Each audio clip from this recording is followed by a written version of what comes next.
கர்த்தராகிய இயேசு கிறிஸ்துவினுடைய நாமம், அடுத்தது தேவனுடைய ஆவி. அந்த ரெண்டு வார்த்தையிலே திருத்துவம் அடங்கி இருக்கின்றது. இதை நீங்கள் விளங்கிக் கொள்ளுங்கள். நாம் இயேசுவின் நாமத்தினாலே திருத்துவத்தில் இணைக்கப்படுகிறோம். ஆகினாலே நீங்கள் தயவு கூர்ந்து 1 கொரிந்தியர் 6வது அதிகாரத்தை எடுத்து வைத்துக் கொள்ளுங்கள். நான் வசனத்தை ஒரு சில நிமிடத்திலே நான் உங்களுக்கு கூறுகிறேன். அதற்கு முன்பு ஒரு சில வரிகளை நான் உங்களுக்கு சொல்ல விரும்புகிறேன். முதலாவது, உலகம், அதிலே தான் நாம் பிறந்தோம். நாம் பிறக்கும் பொழுது பரலோகத்தில் பிறக்கவில்லை. அது பற்றி பரவாயில்லை, ஆண்டவர் நம்மை பிறக்க வைத்தார். நாம் பிறந்த சூழ்நிலைகள், ஒருவேளை நான் ஒரு கிறிஸ்தவ குடும்பத்தில் பிறந்தேன். உங்களிலே ஒருவேளை அப்படிப்பட்ட ஒரு பாக்கியம் இல்லாதவர்களாக இருந்திருக்கலாம், ஆண்டவர் உங்களை சந்தித்திருக்கலாம். ஆனாலும் நான் ஒரு கிறிஸ்தவ குடும்பத்தில் பிறந்ததினாலே நான் கிறிஸ்தவனாக போவதும் இல்லை. ஏனென்றால் கிறிஸ்தவ குடும்பத்தில் பிறப்பதனால் கிறிஸ்தவன் அல்ல, கிறிஸ்துவுக்குள் பிறப்பதனால் அவன் கிறிஸ்தவனாக மாறுகிறான். born Christian and born again Christian. இதெல்லாம் உங்களுக்கு விளங்குதா? உங்களுக்கு விளங்குதல்லவா? ஒருவன் கிறிஸ்தவன் என்பவன் எப்படிப்பட்டவனாக இருக்கிறான்? இயேசுனுடைய நாமத்தை அறிந்தவனாக இருக்கிறான். இயேசுனுடைய நாமத்தை நீங்கள் 1 கொரிந்தியர் 6வது அதிகாரத்தில் வருவீர்கள் என்றால், ஆண்டவருடைய சமூகத்திலே பவுல் அப்போஸ்தலன் மிக சாதாரணமாக, ஆனால் சரளமாக, அவர் இந்த உலகம் எப்படிப்பட்ட உலகம், அந்த எந்த விதமான ஒரு உலகத்திற்குள் நீங்களும் நானும் பிறந்து வாழ்ந்தோம், இப்பொழுது என்னோடு கூட சேர்ந்து வாழுங்க. வாசியுங்கள். 1 கொரிந்தியர் 6வது அதிகாரம் 9, 10 என்னோடு சேர்ந்து ஒவ்வொரு வரியாக நீங்கள் வாசிக்க வேண்டும். அநியாயக்காரர் தேவனுடைய ராஜ்யத்தை சுதந்திரிப்பதில்லை என்று அறியீர்களா? வஞ்சிக்கப்படாதிருங்கள்.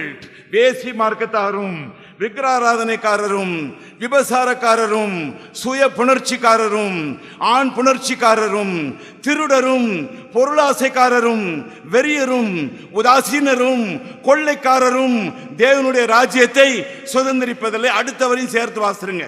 உங்களில் சிலர் இப்படிப்பட்டவர்களாக இருந்தீர்கள். போதும், அதோட நிப்பாட்டில் கொஞ்ச நேரம். அதான் உலகம். அந்த உலகத்துல தான் நம்ம வாழ்றோம். அந்த உலகத்துல தான் நம்ம திருமணம் பண்றோம். அப்படிப்பட்ட ஒரு உலகத்துல தான் நம்முடைய பிள்ளைகள் வாழப்போகிறார்கள். நம்முடைய பேர பிள்ளைகள் வாழப்போகிறார்கள். ஒரு அர்த்தமுள்ள வாழ்க்கை என்பது என்ன? நாளைய தினத்தை நினைத்து இன்றைய தினத்தில் தீர்மானம் செய்வது. பிரியமானவர்களே, ஒரு அர்த்தமற்ற வாழ்க்கை என்பது என்ன? இன்றைக்கு இருக்கட்டும், மனுபல வாழுவோம். அதனாலேதான் இயேசுனுடைய நாமம் என்பது எப்பொழுதும் மனிதர்களை, அவருடைய பிள்ளைகளை, அவருடைய ஊழியக்காரர்களை நாளைய தினத்தை குறித்து யோசிக்க சொல்லும். அதைத்தான் தரிசனம் என்பார்கள். தரிசனம் இல்லாத இடத்துல ஊழியர்கள் சாவார்கள், சபைகள் சாகும், ஆர்கனைசேஷன், கிறிஸ்தவ மிஷனரி சங்கங்கள் சாகும், விசுவாசிகள் சாவார்கள். அதனாலதான் நீங்கள் இன்றைக்கு வந்தது மிக நல்லது பிரியமானவர்களே. ஏனோ தானோ என்று நீங்களும் நானும் வாழ்க்கையை எடுக்கவே முடியாது. ஆனால் ஏனோ தானோ என்று வாழ்க்கையை எடுக்கலாம் என்று சொல்லி நம்மை உலகம் அழைக்கும். அநேக கிறிஸ்தவ நிகழ்ச்சிகள் கூட அழைக்கும், அநேக டெலிவிஷன் நிகழ்ச்சிகள் கூட அழைக்கும், அநேக கிறிஸ்தவ பத்திரிகைகள் கூட அழைக்கும். அதனால்தான் வஞ்சிக்கப்படாதீங்கள். நீங்கள் அந்த வார்த்தையை பார்க்கணும். முதலாவது உலகம், அடுத்தது விசுவாசியுடைய உலகம். அதிலே வஞ்சிக்கப்படாதீங்கள். அருமையானவர்களே, ஒரே ஒரு வாழ்க்கை என்று சொல்லுகிறோம், உண்மைதான். ஆனால் வாழ்க்கை என்பது யாரால் வந்தது? அப்பாவாலும் அம்மாவாலும் வரவில்லை. பிள்ளைகள் கர்த்தரால் வரும் சுதந்திரம்.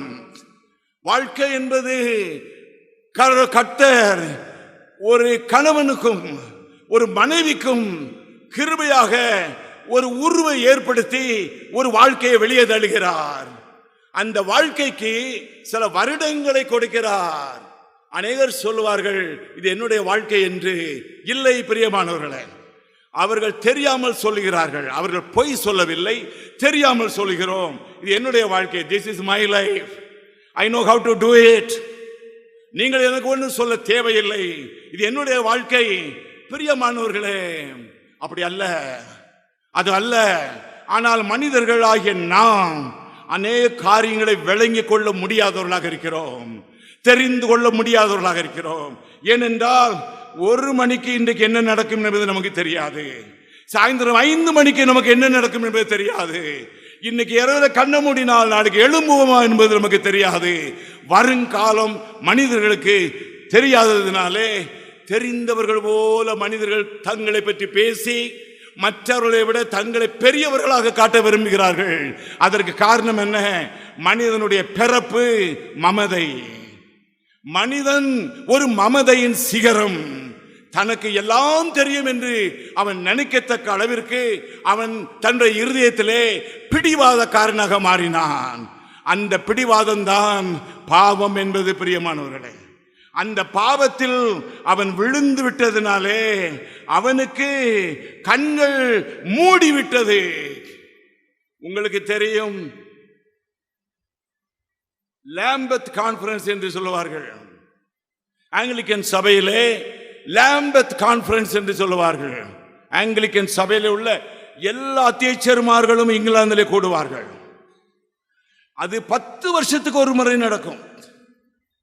இந்த போன வாரம் தான் முடிந்தது என்று நான் நினைக்கிறேன். 10 வருஷத்துக்கு பிறகு மறுபடியும் நடந்தது. ஆரம்ப நாட்களிலே இந்த ஆங்கிலிக்கன் சபை என்பது, நான் ஒரு ஆங்கிலிக்கன் சபையினுடைய பின்னணியத்திலிருந்து வந்தவன், அதனால எனக்கு அதை பற்றி நன்றாக தெரியும். திருநெல்வேலி டயசிஸ் ஒரு ஆங்கிலிக்கன் டயசிஸ். பிரியமானவர்களே, அந்த ஒரு பின்னணியத்திலிருந்து வந்தவர்கள், அருமையானவர்களே, இந்த பின்னணியத்தில் இருந்ததினாலே ஆரம்ப நாட்களில் இந்த லாம்பத் கான்ஃபரன்ஸ் என்பது சுவிசேஷ ஊழியங்களை பற்றி பேசும், இந்தியாவை பற்றி பேசும்.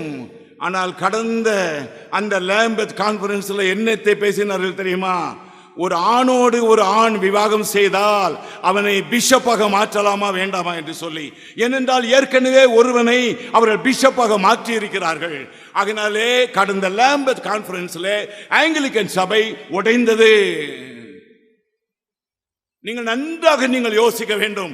நாம் வாழும் உலகம், நான் இந்த வசனத்திலே வாசித்த உலகமே, அது உலகம் என்பது எல்லாத்துக்குள்ளே வந்து விடுகின்றது. சபைக்குள் வந்து விடுகின்றது, கிறிஸ்தவ ஸ்தாபனங்களுக்கு வந்து விடுகின்றது. உங்களுக்குள்ளும் வர முடியும், எனக்குள்ளும் வர முடியும். நாம் விழித்திருந்து ஜெபிக்காவிட்டால், நாம் வேதத்திலே நம்முடைய முகத்தை பதிக்காவிட்டால், நாம் சண்டியர்கள் என்று நாம் நினைப்போம் என்றால் நாம் சின்னாபின்னமாக போவோம். எனக்கு காலை ஜெபம் தேவையில்லை, எனக்கு வசனம் தேவையில்லை என்று சொல்லுவோம் என்றால், பிரியமானவர்களே, முழு நேர ஊழியர்களுக்கு இந்தமான கூட்டங்கள் ஒரு வாடிக்கையாக மாறிவிடும். வரும் உங்களுக்கு அது ஒரு வேடிக்கையாக மாறிவிடும். கர்த்தருடைய ஜனம் எங்கே கூடுகின்றதோ அது வாடிக்கை கூட்டம் அல்ல, அது வேடிக்கை கூட்டம் அல்ல, அது இடங்களை அசைக்கும் கூட்டம், அவ்விதமான ஒரு கூட்டம். இன்றைக்கு ஆண்டவருடைய சமூகத்திலே உங்களுக்கு கர்த்தர் மிக கிருபையாக கொடுத்திருப்பதனாலே நானும் மிக தெளிவாக உங்களிடத்திலே கர்த்தருடைய வசனத்தை வைக்க விரும்புகிறேன். உலகத்தை அறிந்து கொள்ளுங்கள். இந்த உலகத்துக்குள்ளே தான் நீங்களும் வாழ்கிறீர்கள், நாங்களும் வாழ்கிறேன். எப்படி வாழ வேண்டும் என்பதை நாம் தெளிவாக திட்டவட்டமாக அறிந்து தெரிந்து அந்த தடத்திலேயே பேரணும். பிரியமானவர்களே, அந்த தடத்திலேயே பேரணும். அங்கேயும் இங்கேயும் நாம் பார்க்கக்கூடாது, அவர்களையும் இவர்களையும் நாம் பார்க்கக்கூடாது. எனக்கு அழைக்கப்பட்ட அழைப்பு எதுவோ அதிலே நான் போவேன், அதிலேயே நாம் போய்விட வேண்டும். அதற்காகத்தான் பிரியமானவர்களே இந்த நேரத்திலே உங்களோடு கூட நான் தேவனுடைய வசனத்தை பகிர்ந்து கொள்ள வந்தேன். உங்களிலே சிலர் போன வருஷம் வந்தேன் என்று சொன்னீர்கள். ஆனால் என்னை எதிர்பார்த்து கொண்டே இருந்திருப்பீர்கள். இல்லை தம்பி, நான் போன வருஷம் நான் சென்னையில் இருந்தேன், பக்கத்தில் இருந்தேன், வந்திருக்கலாம். நான் தங்கியிருக்க வீட்டிலேருந்து இங்கே வர 20 நிமிஷம் ஆகுது, ஆனால் என்னால் வர முடியவில்லை. ஏன் உங்களுக்கு தெரியும், ஒரு சிலருக்கு 7 வருஷத்துக்கு முன்பு என்னுடைய பாடியிலே கேன்சர் கண்டுபிடித்தார்கள். 7 வருஷத்துக்கு முன்னாலே எனக்கு 6 மாதம் தான் கொடுத்தார்கள். நான் 6 மாதம் தான் இந்த உலகத்தில் வாழ முடியும் என்று கூறிவிட்டார்கள். எல்லாரும் முடிவு செய்து விட்டார்கள். அதனாலே நான் கீமோ தெரப்பி எடுக்க வேண்டியது இருந்தது. பிரியமானவர்களே, போன வருஷம் இவ்வளவு நேரத்திற்கு நான் கீமோ தெரப்பி எடுத்துக்கொண்டிருந்தேன். அந்த கட்டிலில் இருந்து நான் எழும்ப கூட முடியவில்லை. நான் என்னுடைய மனைவியிடத்தில் சொல்லுகிறேன், இன்றைக்கு இங்கே கூட்டம் இருக்கிறது, எப்படியாவது போக வேண்டும் என்று சொல்லி நான் வாஞ்சியோடு புறப்பட்டெல்லாம் சட்டையெல்லாம் போட்டு பார்த்தேன், வர முடியவில்லை பிரியமானவர்களே. ஆனால் இன்றைக்கு உங்கள் முன்னாலே இவ்விதமாக வந்து நிற்க செய்த என்னுடைய ஆண்டவருக்கு நான் ஸ்தோத்திரம் செலுத்துகிறேன். இதே கிருபையை உங்களுக்கு அவர் செய்வார். என்ன வியாதி இருந்தாலும் நீக்கி போடுவார், என்ன கஷ்டம் இருந்தாலும் நீக்கி போடுவார். உலகம் எப்படி இருந்தாலும் உங்களையும் என்னையும் அவருடைய மறைவுக்குள் வைத்துக் கொள்வார். நீர் என் மறைவிடம் ஆண்டவரே, உம்முடைய கூடாரத்திற்குள் நான் இருப்பேன் கர்த்தாவே, உன்னை கண்மணியை போல காத்துக்கொள்வேன். அதனால நீங்கள் நான் சொல்கிற ஒவ்வொரு வார்த்தையையும் மிகவும் கவனமாக கேட்டு அதை யோசித்து அதை அறிந்து அது சரி என்றால் அந்த தடத்தில் போகணும். அதுக்காக தான் நான் வந்திருக்கிறேன். பிரியமானவர்களே, உங்களை எல்லாம் நான் சந்திப்பதற்கு ரொம்ப சந்தோஷப்படுகிறேன். கர்த்தராய இயேசு கிறிஸ்துவுடைய நாமம், தேவனுடைய ஆவி, அதை பற்றி வருகிற அடுத்த வசனத்தை நீங்கள் இப்பொழுது வாசிக்க போகிறீர்கள். 1 கொரிந்தியர் 6:11 முதல் வரி வாசித்தோம். இன்னும் அடுத்தவரை பாருங்க. ஆயினும் கர்த்தராகிய இயேசுவின் நாமத்தினாலும் நமது தேவனுடைய ஆவியினாலும் என்ன நடக்குது பாருங்க. கழுவப்பட்டீர்கள், பரிசுத்தமாக்கப்பட்டீர்கள், நீதிமான்களாக்கப்பட்டீர்கள். ஆண்டுக்கு எல்லாரும் ஸ்தோத்திரம் செலுத்தலாமா? இந்த மாதிரி ஆண்டவரே உமக்கு ஸ்தோத்திரம் ஐயா, உமக்கு நன்றி கர்த்தாவே, உமக்கு நன்றி உள்ளவர்களாக இருக்கிறோம் ஐயா. எவ்வளவு அருமையான ஒரு வசனம்! அருமையானவர்களே, அருமையானவர்களே, கர்த்தருடைய பிள்ளைகளே, திட்டவட்டமாக வாழ வேண்டிய ஒரு வாழ்க்கையாக இது இருக்க வேண்டும் என்றால், வாழ்க்கை கர்த்தருடையது, வருடங்கள் என்னுடையது. The life belongs to God, the years belongs to me. The life belongs to God, the years belong to me. கர்த்தருக்கு என்னுடைய வாழ்க்கை அவருக்கு உரியது, வருடங்களை எனக்கு கொடுத்திருக்கிறார். உங்கள் ஒவ்வொருவருக்கும் எத்தனை வயசுன்னு பார்த்துக்கோங்க. ஒருவேளை உங்களிலே உங்க குடும்பத்தில் இன்னைக்கு பிறந்தவங்க கூட இருக்கலாம், சிலருக்கு ஆகஸ்ட் 15 பிறந்த நாளாக இருக்கலாம். பிரியமானவர்களே, உங்களுடைய வருடங்களை யோசித்து பாருங்க. எத்தனை வருடம் போயிட்டு பாருங்க, அப்படியே போய்விட்டது. இன்னும் யோசித்து பாருங்க, எத்தனை வருடம் நமக்கு இருக்குது, எத்தனை வருடம் இருக்குது. பிரியமானவர்களே, அந்த வருடங்கள் கர்த்தர் கிருபையாக உங்களுக்கும் எனக்கும் கொடுத்திருக்கிறார். அந்த வருடங்களில் நாம் எப்படி இருக்க வேண்டும்? கழுவப்பட்டவர்களாக. கழுவப்படுதல் என்பது என்ன? சுத்த இருதயம் உள்ளவர்களாக. அதுக்கு ஒரு நல்ல வசனம் உண்டு, என்னோடு சேர்ந்து சொல்லுங்கள். கர்த்தாவே, என்னுடைய வாயின் வார்த்தைகளும் என்னுடைய இருதயத்தின் தியானமும் உம்முடைய சமூகத்தில் பிரியமுள்ளதாக இருப்பதாக, பிரியமுள்ளதாக இருப்பதாக. நான் பேசுகிற வார்த்தையெல்லாம் உமக்கு தெரியும் ஐயா. நான் நினைக்கிற எண்ணங்கள் எல்லாம் என்னுடைய நினைவை தூரத்திலிருந்து அறிகிறவரப்பா, அறிந்து கொள்ளுவீரப்பா. நீர் அப்படி என்னுடைய வார்த்தைகள் எல்லாம் நீர் கேட்கும் பொழுது, என்னுடைய எண்ணங்கள் எல்லாம் வரும் பொழுது சந்தோஷப்படணும், நீர் மகிழணும். அதுதான் கழுவப்பட்டவர்கள்.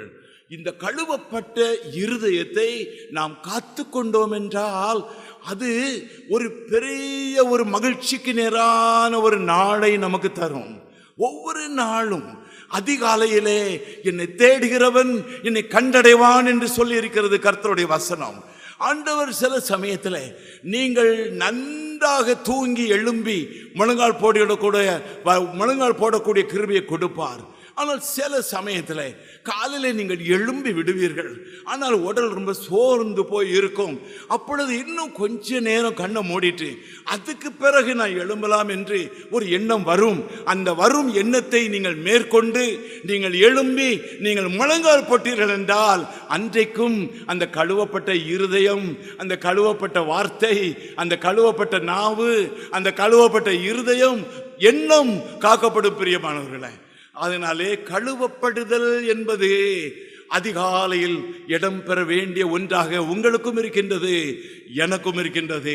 அதிகாலையில் நாம் கழுவ வேண்டும். பாத்திரங்களை கழுவுகிறோம், சட்டைகளை துவைக்கிறோம், வீட்டை பெருக்குகிறோம், இருதயத்தை சுத்தம் செய்கிறோம். இவைகள் எல்லாம் அதிகாலையிலே இடம்பெறும் நிகழ்ச்சிகள். பிரியமானவர்களே, அதிகாலையிலே எனக்கு உங்களை பற்றி தெரியாது, ஆனால் உங்களுக்கு தெரியும், பிசாசுவுக்கு தெரியும், இயேசுவுக்கு தெரியும். நீங்கள் இன்று காலையிலே அதிகாலையிலே எழும்பினீர்களா? நீங்கள் முழங்கால் போட்டீர்களா? நீங்கள் உங்கள் முகத்தை இந்த வசனத்திலே பதித்தீர்களா? அதை யோசித்து நாம் இன்னும் கொஞ்சம் பின்னாலே போக வேண்டியவர்களாக இருக்கிறோம். கழுவப்பட்டவன் தானா? இந்த இருதயம் என்னை கழுவி இருக்கிறது என்றால் என்னுடைய மனசாட்சி என்னை குத்துவதில்லை. Simple answer. என்னுடைய மனம் என்னை அடிப்பதில்லை, என்னுடைய கை நடுங்குவதில்லை, என்னுடைய வார்த்தை கொளறுவது இல்லை, என்னுடைய பார்வை திசை மாறுவதில்லை. எல்லாவற்றிலேயும் உறுதியோடும் தெளிவோடும் தீர்மானத்தோடும் இருக்க ஒரு மனிதன் யார் தெரியுமா? அவனுடைய மனசாட்சி அவனையே குத்தாத மனிதன். அதுதான் கழுவப்பட்ட ஒரு இருதயம். பிரியமானவர்களே, அடுத்தது என்ன சொல்லுகின்றது வசனம்? பரிசுத்தமாக்கப்பட்டவன். இது ஒரு சிம்பிள் வேர்ட். அதில் அந்த உங்களுக்கு தெரியும், பழைய ஏற்பாட்டிலேயும் இந்த வார்த்தை வருகின்றது. பழைய ஏற்பாடு எபிரேய மொழியிலே எழுதப்பட்டது. ஆரோனை பிரித்தெடுத்தேன் என்று சொல்லுகிறார், ஆபிரகாமை பிரித்தெடுத்தேன் என்று சொல்லுகிறார். பிரித்தெடுத்தல் என்பதுதான் பரிசுத்தம். பரிசுத்தம் என்கிற இந்த வார்த்தையினுடைய ரூட் மீனிங், ஒரிஜினல் மீனிங், அதனுடைய பேசிக் மீனிங் என்னவென்றால் செட் அபார்ட். செட் அபார்ட், பிரித்து எடுக்கப்பட்டவன். அருமையானவர்களே, ஒரு பெண் இருக்கிறாள், ஒரு ஆண் இருக்கிறான், எத்தனையோ பெண்கள் இருக்கிறார்கள். ஆனால் இந்த பெண் இந்த ஆணுக்காக பிரித்தெடுக்கப்பட்டவள். இனி இந்த பெண் எந்த ஆணுக்கு உரியவன் அல்ல.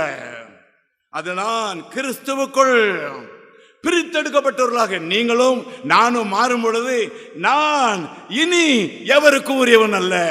உலகத்துக்கு உரியவன் அல்ல, முதலாவது. மாம்சத்துக்கு உரியவன் அல்ல, இரண்டாவது. மூன்றாவது, பிசாசுக்கு உரியவன் அல்ல. பிரித்தெடுக்கப்பட்டவன், செட் அபார்ட். அருமையானவர்களே, நாம் இன்றைக்கு இந்த நல்ல நாளிலே கூடியிருப்பது மிக நல்லது. அருமையானவர்களே, மூன்றாவது பாருங்கள், நீதிமான்களாக்கப்பட்டவர்கள்.